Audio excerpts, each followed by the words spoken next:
Salut à tous, c'est Titou01, j'espère que vous avez la patate les filles comme les gars. Et aujourd'hui on va parler d'animés de romance. Je vous en proposer quelques-uns, vous allez bien sûr me donner votre avis dans la barre des commentaires. J'espère en tout cas que ça vous fera plaisir, n'oublie pas de liker, de commenter ou encore de partager, ça me ferait extrêmement plaisir. Si tu veux me voir jouer aussi à des jeux vidéo ou encore parler, tu peux me suivre sur Twitch. Sur ce, on va s'attaquer tout de suite sur cette vidéo. Alors on va parler de Otakua, c'est un animé basé de 11 épisodes d'à peu près 22 minutes. On va être principalement sur de la romance, du manga otaku quotidien, du boulot aussi travail si vous préférez, du jeu vidéo et aussi de la comédie. Et ce qu'il faut savoir c'est que dans cet animé j'ai vraiment adoré, si vraiment vous aimez on va dire le petit mélange de otaku, travail, vraiment c'est de la vie, une vie quotidienne peut-être pour certaines personnes.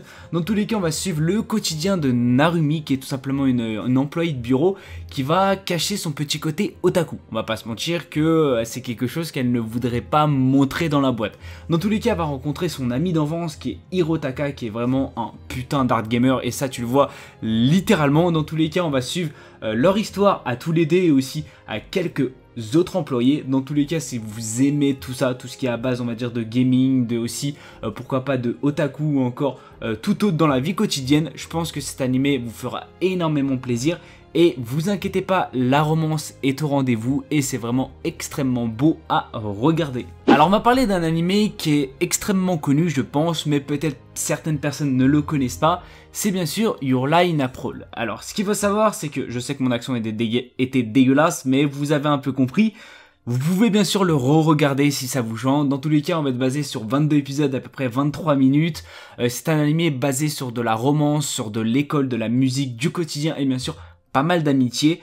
On va parler de Kosei. Kosei est vraiment un putain de prodige sur le piano et sincèrement c'est extrêmement beau à entendre. C'est extrêmement doux à entendre tout simplement cet animé. Ce qu'il faut savoir c'est que c'est un enfant qui dominait tous ses rivaux en compétition. C'était vraiment le best, tu vois. C'était le BG si vous préférez. Dans ce bien sûr domaine musical qui est le piano. Et malheureusement après la mort de sa mère, il va tout simplement avoir une énorme dépression et il va plus du tout vouloir toucher un piano par rapport à quelque chose. Vous allez comprendre bien sûr pourquoi dans l'animé. Dans tous les cas, 2 ans après, le drame malheureusement, il va se considérer comme une vie, il a pas grand chose à faire, on va pas se mentir qu'il a pas un réel but, mais il va faire la découverte d'une certaine personne qui est Kaori, qui est tout simplement une jeune violoniste qui est vraiment extrêmement drôle et extrêmement attachante dans l'animé, qui vraiment est excellente par rapport au violon et on va pas se mentir que peut-être elle va réussir à le faire changer d'avis. Dans tous les cas je vous conseille fortement de regarder cet animé, je pense que vous allez plutôt adorer. Alors on va parler de cet animé que je vais pas du tout vous citer parce que je vais littéralement bugger en bien sûr le citant. C'est un animé basé de 13 épisodes à peu près 25 minutes, on va être plutôt dans le drame, romance, cool life, surnaturel et la romance et encore la comédie est plutôt présente et c'est vachement sympathique et bien sûr à regarder. On va parler de Sakuta qui est un jeune lycéen qui va faire la rencontre de Mei qui est tout simplement déguisée en bunny girl, mais spécifiquement elle est bien sûr dans une bibliothèque, c'est-à-dire tu vois pas ça bien sûr tous les jours et Sakuta se pose une certaine question, c'est comment il peut voir une certaine personne et qui a aucune réaction.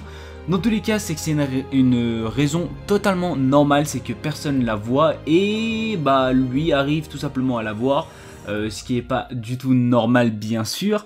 Dans tous les cas, vous allez suivre bien sûr le quotidien de ces deux personnages dans cet animé et bien sûr Sakuta va l'aider bien sûr à résoudre ce problème. Mais il y a tout simplement une personne qui est bien sûr dans son lycée, qui est une ancienne actrice extrêmement célèbre dans l'industrie du cinéma qui a malheureusement un petit désaccord avec sa mère. Ce qu'il faut savoir c'est que si vous aimez tout ce qui est surnaturel ou encore on va dire petite énigme à certains moments, je pense que cet animé est fait pour toi. Ça me fait penser un peu à Iyuka si vous connaissez un peu. Si vous connaissez pas trop, peut-être je vous ferai un petit topo par rapport bien sûr à cet animé. Malheureusement c'est la fin de cette vidéo, j'espère qu'elle vous aura fait plaisir. Si vous avez des idées de vidéos, dites-le moi dans la barre des commentaires. N'oubliez pas de liker, de commenter ou encore de partager, ça me ferait extrêmement plaisir. Sur ce, je fais plein de vidéos à tout le monde.